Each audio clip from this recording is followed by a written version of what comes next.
Me chamo Geralda e tenho 74 anos agora. Quero compartilhar com vocês o dia mais importante da minha vida depois que meu marido morreu. Foi o dia em que descobri que tinha virado prisioneira na casa da minha própria filha e também o dia em que decidi que isso ia acabar. Sei que muitos de vocês passaram por situações parecidas, de se sentir invisível, de perder a própria voz. Por isso resolvi escrever tudo aqui, porque talvez minha história ajude alguém que está passando pelo mesmo que eu passei. Era setembro de 2023. Fazia quase um ano que eu tinha me mudado para a cidade do México para morar com minha filha Luciana depois que meu Osvaldo morreu. Na época eu achei que fosse a melhor decisão, que ia ser bom ter família por perto, alguém para cuidar de mim naquele momento tão difícil. Vocês precisam entender quem eu era antes de tudo isso acontecer. Fui professora por 40 anos em Guadalajara, onde sempre morei. Alfabetizei centenas de adultos nos programas noturnos, organizei festas, juninas na escola. Fui diretora de uma escolinha de bairro por 15 anos. Minha casa sempre foi cheia de gente. Ex-alunos que vinham me visitar, vizinhas que tomavam café da tarde comigo, crianças da rua que eu ajudava com o dever de casa. Eu era conhecida no bairro como a professora Geralda, aquela que sempre tinha uma palavra de apoio, um conselho, uma xícara de café quente para quem precisasse. Meu Osvaldo sempre dizia que eu não sabia ficar parada, que era uma força da natureza. E era verdade. Eu acordava às 5 da manhã para regar minhas plantas, preparar o café, organizar a casa, corrigir provas, planejar aulas. Minha vida tinha propósito, tinha sentido, tinha movimento. Quando o Osvaldo morreu de infarto no quintal, regando as roseiras que a gente plantou juntos, foi como se o mundo inteiro tivesse desabado. 48 anos de casamento acabaram de uma hora para outra. Eu fiquei perdida, sem saber como ia conseguir viver sozinha naquela casa que, de repente, parecia enorme e silenciosa demais. As paredes ecoavam com memórias. Cada canto tinha a presença dele. A cozinha, onde ele sempre tomava o café da manhã lendo o jornal, a poltrona onde assistia aos jogos gritando com o time, o lado da cama que agora ficava frio todas as noites. Eu chorava tanto que meus olhos ficavam inchados, mal conseguia comer, perdi quase 10 quilos em 2 meses. Foi quando a Luciana apareceu com a proposta de eu ir morar com ela na cidade do México. Mãe, a senhora não pode ficar sozinha aí. Imagina se acontece alguma coisa, ela dizia. Aqui em casa tem quarto para a senhora, a gente cuida da senhora direitinho, vai ser bom para todo mundo. Na época pareceu uma bênção. Eu estava tão perdida na minha dor que a ideia de ter alguém para cuidar de mim soava como exatamente o que eu precisava. A Luciana sempre foi uma filha carinhosa, dedicada, e o Roberto, meu genro, sempre foi respeitoso comigo. Eles têm 2 filhos lindos, o Mateus de 15 anos e a Sofia de 12, meus netinhos queridos. Pensei que seria maravilhoso ajudar com eles, ter uma família em volta de mim de novo, não me sentir tão sozinha. Então arrumei algumas roupas, peguei algumas fotos e objetos especiais do Osvaldo, deixei minha irmã Albertina cuidando da casa em Guadalajara e fui. A viagem de ônibus foi longa, quase 6 horas, e eu olhava pela janela vendo a paisagem mudar, deixando para trás a minha vida inteira. Tinha uma pontada de ansiedade no peito, mas também uma expectativa de que talvez fosse conseguir recomeçar, encontrar um novo jeito de ser feliz. Os primeiros meses realmente foram bons. A Luciana me preparava um quarto bonitinho, com uma janela que dava para um jardim pequeno, mas bem cuidado. Eu ajudava com as refeições, brincava com as crianças, assistia novela com ela à noite. Era gostoso ter movimento na casa, risadas, conversas na mesa do jantar. Eu me sentia útil quando ajudava o Mateus com matemática ou quando ensinava a Sofia a fazer tricô. Aos domingos íamos à igreja juntos e depois almoçávamos naqueles restaurantes grandes com buffet livre que a família adorava. Eu ainda chorava muito pelo Osvaldo, principalmente à noite, mas durante o dia conseguia me distrair com a rotina da casa e com a presença da família. Achei que fosse dar certo, que ia conseguir construir uma nova vida ali, adaptada à minha nova realidade de viúva. Mas aos poucos as coisas começaram a mudar de um jeito tão sutil que eu nem percebi no começo. A Luciana começou a decidir as coisas por mim sem perguntar. Mãe, não precisa a senhora se preocupar com isso? Ela dizia quando eu oferecia opinião sobre alguma coisa. Quando eu falava que queria ir à missa numa igreja diferente, ela respondia: Ai, mãe, mas é muito longe. E se a senhora se perde? É melhor ir na nossa mesmo. Quando eu sugeria um prato diferente para o almoço, ela sorria e falava: Não, mãe, vamos fazer do jeito que as crianças gostam. A senhora sabe como eles são enjoados. Foram pequenas coisas assim que na época eu achei que era só cuidado, proteção. Eu estava tão acostumada a tomar decisões sozinha a vida inteira que estranhei um pouco, mas pensei que fosse normal, que ela só queria me poupar de preocupações depois de tudo que eu tinha passado. Depois começaram as mudanças na minha rotina. Eu sempre fui de acordar cedo. Era um hábito de décadas, mas a Luciana começou a reclamar que eu fazia barulho na cozinha. Mãe, todo mundo está dormindo ainda, a senhora não precisa acordar tão cedo assim. Então, eu passei a ficar no quarto até todo mundo levantar, olhando para o teto, contando as horas passar. Eu sempre gostei de cozinhar. Era uma das minhas paixões, mas ela dizia: Deixa que eu faço, mãe. A senhora está aqui para descansar. Quando eu insistia, ela suspirava com cara de quem estava perdendo a paciência. Tá bom, mas depois não reclama se doer as costas. Era sempre assim, como se qualquer coisa que eu quisesse fazer fosse um problema, um peso, uma preocupação a mais para ela. Eu comecei a me sentir como visita na casa, mas uma visita que não podia ir embora. O que mais me doía era a forma como ela falava comigo na frente dos outros. Quando chegava alguém em casa, ela apresentava: Essa é minha mãe, ela está morando aqui com a gente porque ficou viúva, coitadinha, não tem mais ninguém. Coitadinha. Essa palavra ecoava na minha cabeça por horas. Eu que sempre fui professora respeitada, que tomava conta de uma escola inteira, que resolvia problemas, que ensinava e orientava, tinha virado coitadinha. Quando eu tentava conversar sobre os meus anos de magistério, sobre os projetos que eu desenvolvia, ela cortava. Ai, mãe, mas isso já foi há muito tempo. Agora a senhora tem que pensar em descansar. Era como se minha vida anterior não importasse mais. Como se eu tivesse virado uma pessoa diferente só porque enviuvei.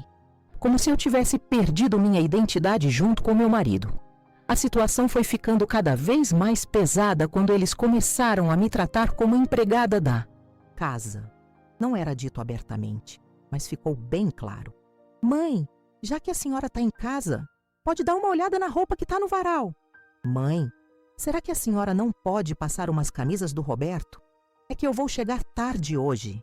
Mãe, a senhora não se importa de limpar a cozinha depois do almoço, né? É que eu tenho compromisso. Eu fazia porque queria ajudar, porque me sentia inútil demais o resto do tempo, mas também porque percebia que quando eu dizia não, o clima ficava pesado. A Luciana suspirava, fazia cara feia, ficava meio atravessada o resto do dia. Era mais fácil fazer do que aguentar aquela tensão toda. Mas por dentro, eu ia morrendo um pouquinho a cada dia, me sentindo cada vez menor, menos importante, menos gente. O pior de tudo era que eu não tinha mais privacidade nenhuma. A Luciana mexia nas minhas coisas, organizava meu guarda-roupa do jeito que ela achava melhor, decidia que roupas eu devia usar para sair. Mãe, essa blusa não está muito nova, não? Vamos escolher outra. Ela controlava meu dinheiro também. Deixa que eu guardo para a senhora, mãe, é mais seguro. Se a senhora precisar de alguma coisa, é só falar. Mas quando eu pedia para comprar alguma coisa, ela sempre tinha uma desculpa. Mãe, mas a senhora já não tem isso em casa? Ou, deixa para comprar mês que vem, agora está meio apertado. Eu me sentia como uma criança que tinha que pedir permissão para tudo, que não podia nem decidir que sabonete usar no banho. Era uma prisão dourada, disfarçada de cuidado e amor, mas prisão mesmo assim. Os meses foram passando e eu fui afundando numa tristeza que parecia não ter fim. Eu chorava escondida no banheiro, olhava pela janela do meu quarto e sentia uma saudade desesperadora da minha casa em Guadalajara, da minha independência, da minha vida. Às vezes eu ligava para minha irmã Albertina e desabafava um pouco, mas sempre com cuidado porque a Luciana ficava por perto escutando. Como é que tá sendo aí, Gera? Ela perguntava e eu respondia, tá bom? Albertina, eles cuidam bem de mim, mas minha voz saía triste e eu sabia que ela percebia. Quando a senhora vem nos visitar? Ela insistia e eu desconversava. Logo, logo, quando der. Mas no fundo, eu sabia que a Luciana nunca ia deixar. Sempre tinha uma desculpa.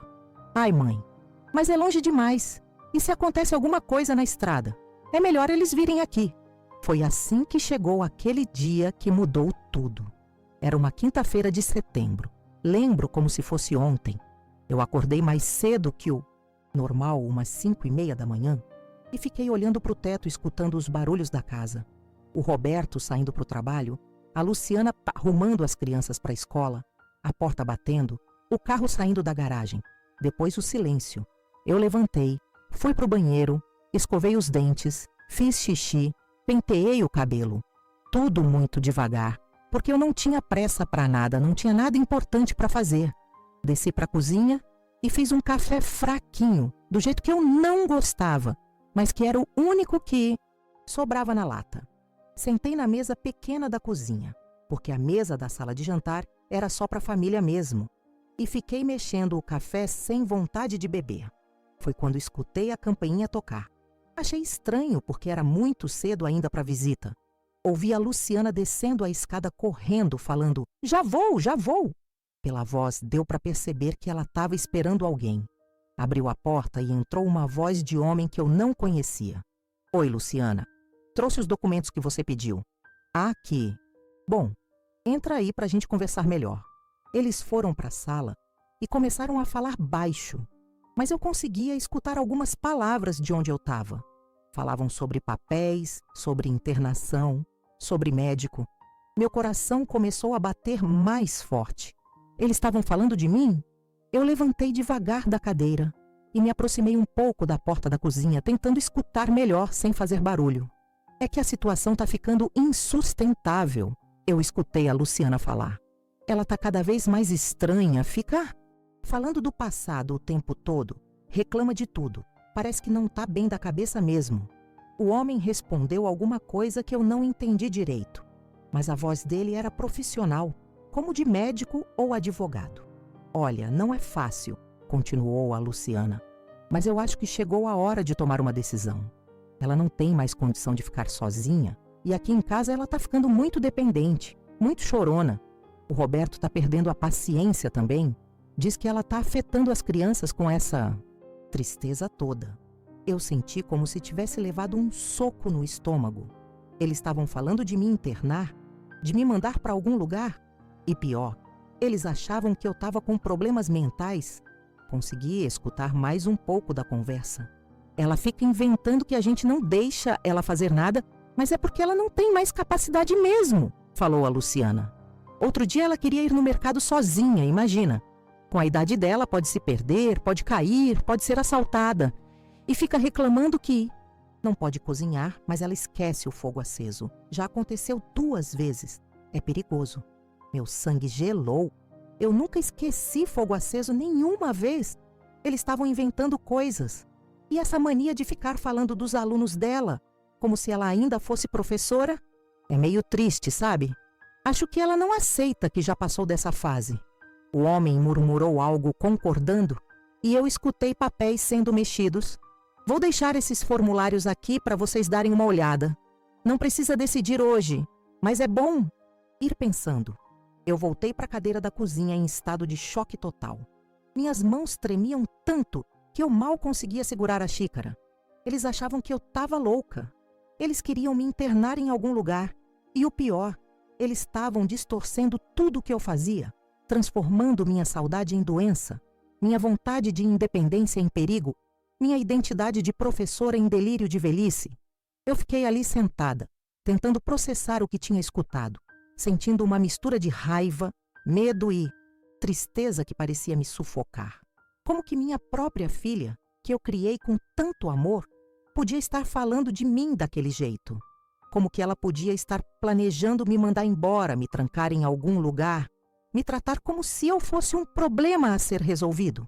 Quando a Luciana voltou para a cozinha, Depois que o homem foi embora, ela encontrou sentada no mesmo lugar, mas agora eu a olhava com outros olhos. Oi, mãe, já acordou? Que cedo hoje, hein? Ela falou com aquele tom forçadamente alegre que eu já conhecia bem. Vou fazer um café fresquinho para a senhora. Eu queria gritar, queria confrontar ela ali mesmo, perguntar quem era aquele homem, que papéis eram aqueles, mas algo dentro de mim disse para não fazer isso. Não ainda. Eu precisava pensar, precisava planejar. Se eles realmente achavam que eu estava com problemas mentais, se eu fizesse um escândalo ali naquele momento, eles iam usar isso como prova. Então eu respirei fundo e respondi: obrigada, filha. Que bom que você está aqui para cuidar de mim. E forcei um sorriso que doeu na alma. O resto da manhã passou como se eu estivesse flutuando fora do meu próprio corpo. A Luciana agiu normal. Preparou meu café da manhã, conversou sobre banalidades, reclamou do tempo que parecia que ia chover. Mas eu via tudo diferente agora. Cada gesto dela, cada palavra, cada olhada tinha um peso novo. Quando ela me perguntou se eu estava bem porque eu estava muito quieta, eu respondi que estava só um pouco cansada.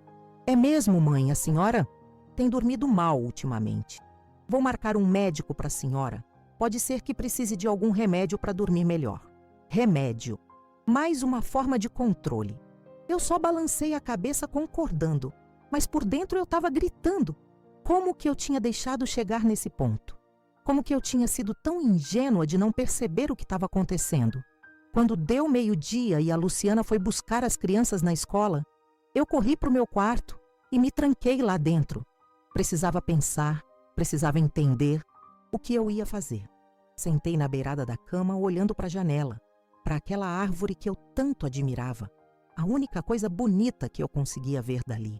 E foi quando eu lembrei da carta. Semana passada tinha chegado uma carta para mim, a primeira em meses, e a Luciana tinha dado meio sem jeito, meio como se fosse um incômodo. Era de um ex-aluno meu, o Dom Benedito, que eu alfabetizei há 15 anos no programa noturno. Ele tinha uns 50 anos na época, era pedreiro, pai de família e sempre foi muito esforçado. A carta tinha um selo bonito de Guadalajara e meu nome escrito à mão na frente. Eu peguei a carta dentro da gaveta da mesinha de cabeceira, onde eu guardava minhas poucas coisas pessoais. Abri novamente e li devagar, palavra por palavra, como se fosse a primeira vez. Querida professora Geralda, dizia no começo, espero que a senhora esteja bem e feliz. Eu soube pelo seu compadre João que o seu marido faleceu e que a senhora foi morar na capital. Sinto muito pela sua perda. Sempre admirei muito o seu Osvaldo.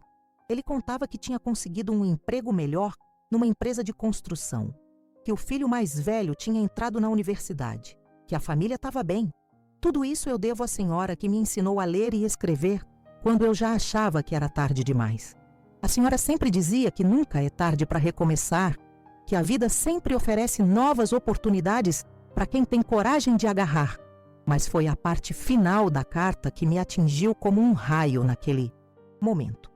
Professora, eu sei que esse deve ser um momento muito difícil para a senhora, mas quero que saiba que a senhora marcou a vida de muita gente aqui. Todos nós sentimos sua falta. A senhora foi uma das pessoas mais corajosas que eu conheci, sempre lutando pelos seus sonhos, sempre ensinando a gente a não desistir. Por isso eu sei que a senhora vai encontrar um jeito de ser feliz de novo, onde quer que esteja. Como a senhora sempre dizia, nunca, jamais é tarde demais para começar de novo. Espero poder visitá-la em breve. Com todo carinho e gratidão, Benedito Santos. Eu li essa parte 3 vezes e cada vez as palavras ficavam mais claras, mais fortes, mais verdadeiras na minha mente. Nunca é tarde demais para começar de novo. Era isso que eu sempre dizia para os meus alunos adultos quando eles chegavam na primeira aula com vergonha, achando que não iam conseguir aprender. Era isso que eu falava para mim mesma quando enfrentava dificuldades na escola, quando tinha problema em casa, quando precisava tomar decisões difíceis. E agora, aos 73 anos, eu tinha esquecido completamente dessa minha própria lição de vida. Eu tinha deixado que os outros decidissem por mim, que me convencessem de que eu não tinha mais capacidade, que meu tempo de escolher e sonhar tinha acabado. Mas não tinha acabado. Eu estava viva, estava lúcida, estava inteira. Eu só estava triste, só estava enlutada, só estava perdida. Mas isso não significava que eu estava doente ou incapaz. Foi nesse momento que tudo ficou claro na minha cabeça. Eu não podia ficar ali esperando que eles decidissem meu destino. Não podia deixar que me internassem ou me tratassem como doente mental pelo resto da vida. Eu precisava sair dali. Precisava voltar para minha casa, para minha vida, para quem eu realmente era. Mas não podia ser de qualquer jeito. Se eu simplesmente anunciasse que queria ir embora, eles iam usar isso como prova de que eu estava mesmo com problemas. Iam dizer que eu não tinha capacidade de tomar decisões sozinha. Eu precisava de um plano. Precisava agir com inteligência. Precisava provar que eu era totalmente capaz de cuidar de mim mesma. A primeira coisa que eu fiz foi ligar para minha irmã Albertina. Esperei a Luciana sair com as crianças para fazer umas compras. Peguei o telefone fixo da cozinha e disquei o número que eu sabia de cor. Albertina, é a Geralda. Preciso conversar contigo com urgência. A voz dela ficou preocupada imediatamente. O que foi, Gera? Aconteceu alguma coisa? Eu respirei fundo e falei: Albertina, eu preciso voltar para casa. Agora. As coisas aqui não tão boas, não posso explicar tudo pelo telefone, mas eu preciso da sua ajuda. Houve um silêncio do outro lado. E depois ela perguntou: que tipo de ajuda, irmã? Eu sabia que podia confiar nela. A Albertina sempre foi minha cúmplice, minha confidente, minha parceira em todas as travessuras da infância e todas as dificuldades da vida adulta. Albertina, você pode procurar um apartamentinho para alugar aí perto da sua casa. Algo pequeno, não muito caro, que eu possa pagar com minha aposentadoria. Ela ficou em silêncio por alguns segundos, processando o que eu estava pedindo. Claro que posso, Gera. Tem vários apartamentos pequenos aqui no bairro, bem bonitinhos. Mas me conta, o que está acontecendo aí? Eu expliquei rapidinho a situação, contei sobre a conversa que eu tinha escutado de manhã, sobre como eu me sentia presa, sobre os planos de me internar. A voz dela foi ficando mais e mais indignada. Mas que absurdo! É esse, Geralda. Você está perfeitamente bem. Eu converso com você toda semana e você está normal, só triste pela morte do Osvaldo, que é natural. Era exatamente isso que eu precisava escutar. Alguém que me validasse, que confirmasse que eu não estava louca. Albertina, você pode fazer uma coisa para mim? Você pode ir no banco e perguntar como é que eu faço para transferir minha conta para aí? E você pode ver um apartamento hoje ainda, se possível? Ela respondeu sem hesitar. Claro que posso, irmã. Vou sair agora mesmo. Mas você tem certeza que quer fazer isso? Não quer tentar conversar com a Luciana primeiro? Eu expliquei que não adiantava conversar, que eles já tinham decidido que eu estava com problemas mentais, que qualquer coisa que eu falasse ia ser usada contra mim. Então é melhor eu ir embora de forma organizada, provando que eu tenho total capacidade de tomar essa decisão sozinha. Ela concordou. Você tem razão, Gera. Vou resolver tudo hoje. Te ligo à noite para contar as novidades. O resto da tarde passou voando. Eu comecei a organizar mentalmente o que eu precisava fazer. Primeiro, separar minhas coisas mais importantes, mas sem despertar suspeita. Segundo, conseguir acesso ao meu dinheiro. Eu sabia que tinha uma quantia boa na poupança. Herança do Osvaldo mais minha aposentadoria acumulada. Terceiro, comprar uma passagem de ônibus sem que a Luciana soubesse. Quarto, escolher o momento certo para falar com ela. Eu sabia que não podia simplesmente fugir. Isso ia confirmar todas as suspeitas deles. Eu precisava sair dali de cabeça erguida, provando que era uma decisão madura e sensata. Quando a Luciana voltou das compras, eu a ajudei a guardar as coisas na cozinha como sempre. Ela comentou que eu estava mais animada, que minha cara estava melhor. É bom ver a senhora mais alegre, mãe. Talvez aquele remédio para dormir seja uma boa ideia mesmo. Eu sorri e concordei. Mas por dentro eu pensava, se você soubesse o que eu estou planejando, durante o jantar, eu prestei atenção em cada detalhe da dinâmica familiar. Como eles falavam comigo como se eu fosse uma criança, como eles decidiam o que eu ia comer, que programa a gente ia assistir na TV, que hora eu devia ir dormir. Como eu tinha aceitado tudo isso passivamente por tantos meses, Como eu tinha deixado que me reduzissem a uma versão tão pequena de mim mesma? À noite, quando todo mundo foi dormir, eu fiquei acordada no meu quarto, organizando meus pensamentos e minhas coisas. Peguei uma mala pequena e comecei a separar o que era realmente importante. Algumas roupas, as fotos do Osvaldo, a carta do Dom Benedito, meus documentos pessoais, algumas joias que eram minhas, tudo bem guardadinho, sem fazer barulho. Eu me sentia como uma espiã preparando uma missão secreta. Era assustador, mas também excitante. Fazia meses que eu não sentia esse friozinho na barriga de quem está prestes a fazer algo importante, algo que vai mudar tudo. A Albertina ligou na manhã seguinte, bem cedo, quando a Luciana estava no banho. Gera, consegui tudo. Tem um apartamento perfeito a 3 quadras da minha casa. É pequeno, mas bem iluminado. Tem uma jardineirinha na frente, onde você pode plantar suas flores. A dona é uma senhora muito simpática, ex-professora também. Ela ficou feliz de saber que ia alugar para uma colega de profissão. Meu coração disparou de alegria. Um apartamento. Meu próprio espaço. Minha independência de volta. E o banco, Albertina? Já resolvi também, irmã. Você pode transferir sua conta por telefone mesmo, com seu CPF e algumas informações pessoais. É bem simples. Eu anotei tudo que ela me falou num papelzinho que escondi dentro da Bíblia. Albertina, quanto que é o apartamento? R$ 500 por mês, fora água e luz, mas fica em torno de 600 no total. Eu fiz as contas rapidamente. Minha aposentadoria era de quase R$ 2.000. Eu tinha conseguido juntar uma boa quantia nos últimos anos e ainda tinha a indenização do seguro de vida do Osvaldo. Dava perfeitamente para viver com dignidade. Perfeito, Albertina. Você pode falar para a dona que eu fico com o apartamento? E pode adiantar o primeiro mês para ela? Eu te pago quando chegar aí. Claro que posso, irmã. Mas quando você vem? Eu pensei rapidamente. Acho que no domingo. Assim eu tenho tempo de organizar tudo direitinho e conversar com a Luciana. Eram 3 dias para finalizar todos os preparativos. Sábado foi o dia mais longo da minha vida. Eu passei o dia inteiro tentando agir normal, mas por dentro eu estava fervendo de ansiedade e expectativa. Ajudei a Luciana com a limpeza da casa, brinquei com as crianças, assisti TV com a família. Mas cada gesto parecia falso, cada conversa parecia vazia. Eu me sentia como uma atriz representando um papel que não era mais meu. À tarde, quando todo mundo foi descansar, eu terminei de arrumar minha mala e escondi ela debaixo da cama. Também escrevi uma carta longa para Luciana, explicando todos os meus sentimentos, todas as minhas razões. Eu sabia que na hora da conversa eu podia ficar nervosa demais para falar tudo o que precisava. Então era melhor ter tudo por escrito também.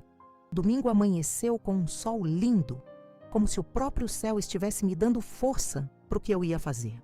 Eu acordei às 5 da manhã como sempre, mas dessa vez não fiquei no quarto esperando todo mundo levantar. Fui para a cozinha, fiz um café bem forte, do jeito que eu gostava, e sentei na mesa da sala de jantar, não na mesinha da cozinha onde eu sempre tomava. Café sozinha. Quando a Luciana desceu, ela estranhou me ver ali. Oi, mãe, o que a senhora está fazendo aí? Eu olhei bem nos olhos dela e falei, Luciana, senta aqui. Preciso conversar com você sobre uma coisa muito importante. A cara dela mudou na hora. Ela deve ter percebido que tinha alguma coisa diferente no meu tom de voz, na minha postura. O que foi, mãe? A senhora está bem? Eu respirei fundo e comecei. Luciana, eu vou voltar para Guadalajara. Hoje. O silêncio que se fez na sala parecia pesar toneladas. Ela me olhou como se eu tivesse falado em chinês. Como assim, mãe? Voltar para Guadalajara? Mas por quê? Aconteceu alguma coisa? Eu continuei com a voz mais firme que consegui. Filha, eu sei que você me trouxe para cá com a melhor das intenções. Sei que você queria cuidar de mim depois que seu pai morreu. E eu sou grata por isso. Mas eu não posso mais ficar aqui. Mas, mãe, a senhora não está bem. A senhora mesma fala que está triste, que não dorme direito, que sente falta das coisas de antigamente. Isso não é normal. Eu percebi que ela estava entrando no roteiro que ela e o Roberto já tinham preparado. Era exatamente isso que eu esperava. Luciana, Ficar triste porque meu marido morreu é completamente normal. Sentir saudade da minha casa, dos meus amigos, da minha vida anterior também é normal. O que não é normal é vocês acharem que isso significa que eu tô doente. A cara dela se transformou. Do que a senhora está falando? Eu ouvi a conversa que você teve quinta-feira com aquele homem. Sobre internação, sobre eu não ter mais capacidade, sobre formulários. A Luciana ficou branca. Por alguns segundos ela não conseguiu falar nada, depois gaguejou. Mãe, a senhora escutou? Escutei sim, filha. E escutei também vocês falando que eu esqueço o fogo aceso, que eu invento coisas, que eu não aceito que já passei da fase de ser professora. Minha voz estava firme, mas eu sentia as mãos tremendo. Luciana, eu nunca esqueci fogo aceso. Eu nunca perdi minha capacidade mental. Eu só tô triste, só tô enlutada, só tô tentando me adaptar a uma nova realidade. Mas vocês transformaram minha tristeza em doença, minha saudade em problema, minha identidade em delírio de velhice. Nesse momento, o Roberto desceu, ainda de pijama, atraído pelas vozes alteradas. O que está acontecendo aqui? A Luciana olhou para ele com cara de quem não sabia o que fazer. Ela quer ir embora, Roberto. Ela escutou nossa conversa sobre o Dr. Mendes. Roberto me olhou com aquela cara de quem olha para a criança fazendo birra. Dona Geralda, a senhora não pode querer voltar para lá sozinha? A senhora não tem mais idade para isso. E se acontece alguma coisa? Quem vai cuidar da senhora? Eu me levantei da cadeira e falei, olhando bem na cara dos dois. Eu vou cuidar de mim mesma, Roberto, como eu fiz a vida inteira, antes de vocês decidirem que eu era incapaz. Mãe, a senhora está sendo injusta com a gente, choramingou a Luciana. A gente só quer o melhor para a senhora. Só quer proteger a senhora. Proteger de quê, Luciana? De viver minha própria vida, de tomar minhas próprias decisões, de ter minha própria casa, meus próprios horários, minhas próprias escolhas. Eu senti a raiva que eu tinha guardado por tantos meses finalmente saindo. Vocês não me protegeram, vocês me prenderam, vocês não cuidaram de mim, vocês me controlaram, vocês não me respeitaram, vocês me infantilizaram. Roberto tentou interromper, mas Dona Geralda... Não, Roberto, deixa eu terminar. Minha voz saiu mais alta do que eu esperava. Eu fui professora por 40 anos. Eu criei filhos, administrei escola, alfabetizei centenas de pessoas, resolvi 1000 problemas. Vocês acham que eu perdi tudo isso porque meu marido morreu? Acham que eu virei uma inválida mental porque eu tô com 73 anos? As crianças apareceram na sala, ainda de pijama, assustadas com a discussão. A Luciana fez sinal para eles voltarem para o quarto, mas eles ficaram ali curiosos, tentando entender o que estava acontecendo. Eu olhei para os meus netinhos e meu coração apertou. Eu não queria que eles me vissem como a avó louca que estava fazendo escândalo, mas também não podia deixar que eles crescessem achando que era normal tratar pessoas idosas daquele jeito. Mateus, Sofia, venham cá. Eles se aproximaram meio receosos. A vovó vai voltar para a casa dela hoje. Não é porque eu não amo vocês. É porque eu preciso cuidar das minhas próprias coisas, ter minha própria vida. Vocês entendem isso? O Mateus, que sempre foi um menino esperto, balançou a cabeça. Entendo, vó. É como quando eu quero ficar sozinho no meu quarto às vezes. Exato. Era exatamente isso. Mãe, pelo amor de Deus, a senhora não pode tomar uma decisão dessas de uma hora para outra. A Luciana estava quase gritando agora. Vamos conversar melhor, vamos pensar juntas numa solução. Luciana, eu já pensei, muito, e a decisão não é de uma hora para outra. Eu venho pensando nisso faz meses, desde que percebi que vocês não me veem mais como pessoa capaz, só como um problema a ser resolvido. Peguei a carta que eu tinha escrito e entreguei para ela. Tá tudo explicado aqui. Lê com calma, depois a gente conversa melhor. Roberto tentou mais uma vez. Dona Geralda, pelo menos espera uns dias, vamos buscar ajuda profissional, vamos conversar com um médico. Roberto, eu já busquei ajuda profissional. Minha irmã me ajudou a encontrar um apartamento, transferir minha conta, organizar tudo direitinho. Eu provei que tenho total capacidade de tomar decisões e resolver problemas sozinha. Foi quando eu vi a expressão deles mudar completamente.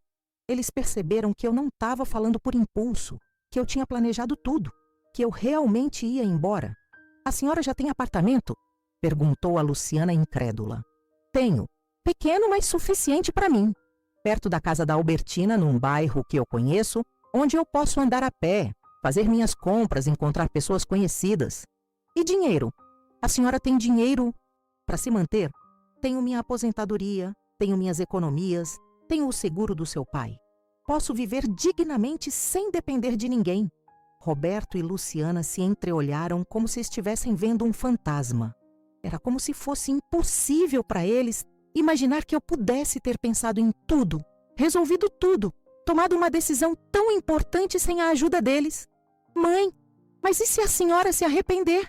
E se ficar difícil lá? E se acontecer alguma coisa? A voz da Luciana estava ficando cada vez mais desesperada. Luciana, e se eu for feliz? E se eu conseguir reconstruir minha vida? E se eu provar que ainda sou capaz de viver sozinha? Eu me aproximei dela e peguei nas mãos dela. Filha, eu sei que você me ama. Sei que você quis fazer o melhor para mim. Mas amor verdadeiro é respeitar as escolhas da pessoa. É confiar na capacidade dela. É apoiar os sonhos dela. Não é decidir o que é melhor para ela sem perguntar a opinião dela. Ela começou a chorar. Mas mãe, eu vou ficar com medo de acontecer alguma coisa e eu não estar perto para ajudar. Luciana, se acontecer alguma coisa, você vai estar a uma ligação de distância. Mas enquanto não acontece nada, me deixa viver. Eu fui buscar minha mala no quarto e quando voltei, eles ainda estavam na sala, meio perdidos, meio sem acreditar que aquilo estava realmente acontecendo. Mãe, a senhora tem certeza absoluta que quer fazer isso? Eu olhei para Luciana e vi não mais a filha controladora dos últimos meses, mas a menina que eu criei, que eu eduquei, que eu amava mais que tudo no mundo. Tenho certeza, filha? Pela primeira vez em meses, eu tenho certeza absoluta de alguma coisa. Ela suspirou fundo e perguntou: E como é que a senhora vai para lá? De ônibus. Já comprei a passagem pela internet. O ônibus sai às 14h. Roberto olhou o relógio. Mas já é 12h. A senhora podia ter falado antes. Se eu tivesse falado antes, vocês iam passar o tempo todo tentando me convencer a não ir. Era melhor deixar tudo organizado primeiro. A despedida foi difícil. Muito mais difícil do que eu esperava. Por mais que eu tivesse certeza da minha decisão, por mais que eu soubesse que era o melhor para mim, partir daquela casa significava deixar para trás meus netinhos, significava magoar minha filha. Significava quebrar uma dinâmica familiar que, mesmo sendo ruim para mim, era o que todos conheciam. As crianças me abraçaram apertado e pediram para eu não ir. A Sofia até chorou um pouquinho. Vó, você não pode ficar. Mais um pouco? Eu expliquei de novo que eu precisava ter minha própria casa, mas que eles podiam me visitar sempre que quisessem, que eu ia ligar toda semana, que meu amor por eles não ia mudar nunca. A Luciana me levou na rodoviária dirigindo em silêncio. Eu sabia que ela estava magoada, confusa, talvez até com raiva, mas eu também sabia que era preciso dar tempo para ela processar tudo, entender que minha decisão não era contra ela, era a favor de mim. Na hora de me despedir, ela me abraçou, forte, e sussurrou no meu ouvido. Mãe, me promete que vai ligar se precisar de alguma coisa. Me promete que vai cuidar da senhora. Prometo, filha. E você me promete que vai tentar entender por que eu preciso fazer isso. Ela balançou a cabeça, mas eu vi nos olhos dela que ia demorar um tempo para ela realmente entender. A viagem de ônibus para Guadalajara foi como uma volta no tempo. Cada quilômetro que me afastava da cidade do México era um quilômetro que me aproximava de mim mesma. Eu olhava pela janela vendo a paisagem familiar, as montanhas que eu conhecia desde criança, as cidadezinhas por onde o ônibus passava. Senti um friozinho na barriga, aquela mistura de ansiedade e expectativa que a gente sente quando está prestes a começar algo novo. Será que eu tinha feito a coisa certa? Será que eu realmente ia conseguir viver sozinha de novo? Será que eu não estava sendo egoísta demais com minha filha? Mas sempre que essas dúvidas apareciam, eu lembrava da conversa que eu tinha escutado, do jeito como eles falavam de mim dos formulários de internação. E aí eu sabia que tinha feito a única coisa possível. Quando cheguei em Guadalajara, a Albertina estava me esperando na rodoviária com um sorriso que ia de orelha a orelha. Minha irmã corajosa, ela gritou quando me viu. Me abraçou tão forte que quase me derrubou. Você conseguiu! Você realmente conseguiu! Foi só quando senti aquele abraço dela, que cheiro familiar da Albertina, que eu percebi o quanto eu tinha sentido falta de estar perto de alguém que me conhecia de verdade, que me respeitava do jeito que eu era. Albertina, eu tô com tanto medo, eu confessei. Medo do quê, irmã? Medo de não conseguir. Medo de ter feito bobagem. Medo de ter magoado muito a Luciana. Ela me segurou pelos ombros e falou: Geralda, você fez o que tinha que fazer. Agora vamos ver esse apartamento lindo que eu arranjei para você. O apartamento era pequeno, mas perfeito. Uma salinha, um quarto, uma cozinhinha e um banheiro. Simples, mas limpo, organizado, com uma janela grande na sala que dava para a rua e deixava entrar bastante luz. A Dona Esperança era realmente uma senhora simpática, de uns 60 anos, ex-professora também, que me recebeu como se eu fosse uma amiga antiga. Seja muito bem-vinda, professora Geralda. A Albertina me contou sua história toda. Que mulher corajosa a senhora é. Corajosa. Fazia tanto tempo que alguém não me chamava de corajosa que eu quase chorei ali mesmo. Obrigada, Dona Esperança. Espero que possamos ser boas vizinhas. Ah, tenho certeza que sim. E se precisar de qualquer coisa, pode bater na minha porta, viu? Naquela primeira noite no meu apartamento novo, eu quase não dormi. Não era por causa da cama diferente ou dos barulhos da rua. Era por causa da sensação incrível de estar na minha casa, de poder acender a luz na hora que eu quisesse, de poder levantar para beber água sem ter que explicar para ninguém, de poder ficar acordada até tarde se eu tivesse vontade. Era uma liberdade que eu tinha esquecido que existia. Fiquei ali deitada, olhando para o teto, planejando como ia ser minha nova vida. Primeira coisa, comprar plantas para a janela. Segunda coisa, procurar algum trabalho voluntário na comunidade. Terceira coisa, ligar para alguns ex-alunos que ainda moravam na cidade. Quarta coisa, começar a cozinhar de novo do jeito que eu gostava. Na manhã seguinte, acordei às 5 da manhã como sempre, mas dessa vez levantei na hora. Fui para a cozinhinha e fiz um café bem forte, bem quentinho, do jeito que eu sempre gostei. Sentei na mesinha pequena da sala, abri a janela e fiquei escutando os barulhos da rua acordando. Pessoas indo trabalhar, crianças passando para a escola, vendedores ambulantes começando suas atividades. Era música para os meus ouvidos, a sinfonia da vida normal, da vida em que eu podia participar de novo como protagonista, não como espectadora. Peguei um caderninho que eu tinha comprado na véspera e comecei a fazer uma lista de tudo que eu queria fazer, tudo que eu tinha deixado de fazer, tudo que eu ainda podia ser. A primeira semana foi de descobertas. Descobri que eu ainda sabia cozinhar perfeitamente. Fiz uma sopa de legumes que ficou uma delícia, um arroz com frango que me lembrou dos domingos em família, quando a Luciana era pequena. Descobri que eu ainda sabia fazer compras sozinha. Fui no mercadinho do bairro e lembrei de como é bom escolher as próprias frutas, decidir o que comprar baseada no que eu estava com vontade de comer. Descobri que eu ainda sabia conversar com desconhecidos. A moça do caixa do mercado me perguntou se eu era nova no bairro e eu acabei contando minha história para ela. Que mulher corajosa, dona, ela falou. E de novo, aquela palavra, corajosa. Mas a descoberta mais importante foi quando eu reencontrei a dona Helena, uma vizinha que tinha sido professora na mesma escola que eu, anos atrás. Ela estava sentada na pracinha perto de casa, dando milho para os pombos, e quando me viu, gritou: Geralda, mas Que alegria! Soube que você tinha ido morar com sua filha na capital. Sentei no banco ao lado dela e contamos nossas histórias. Descobri que ela tinha passado por situação parecida com a minha. Foi morar com o filho depois que enviuvou e também se sentiu sufocada, controlada, infantilizada. Sabe o que me doía mais, Geralda? Era ele falar de mim na terceira pessoa quando eu estava presente. Ela está meio confusa hoje. Ela não está se cuidando bem, como se eu fosse um objeto, não uma pessoa. Era exatamente isso. Era exatamente o que eu sentia. E como você resolveu, Helena? Fui embora também há 2 anos. Aluguei uma casinha aqui perto, voltei a dar aulas particulares para crianças da vizinhança, voltei a viver minha vida. Foi a melhor decisão que eu tomei em anos. Ela me contou que no começo o filho ficou bravo. Disse que ela era ingrata, que ele só queria cuidar dela. Mas depois ele entendeu. Hoje ele me visita toda semana, traz os netos e nossa relação está muito melhor porque ele me respeita de novo. Ele vê que eu estou bem, que eu estou feliz, que eu não precisava daquele cuidado todo.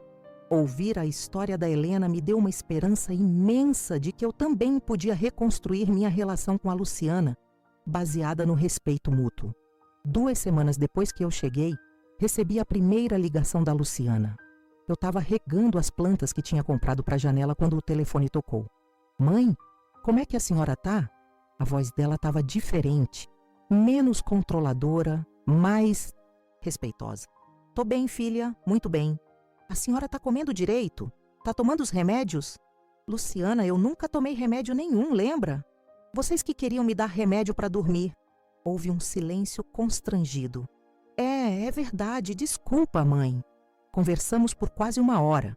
Eu contei sobre o apartamento, sobre a dona Helena, sobre as plantas na janela.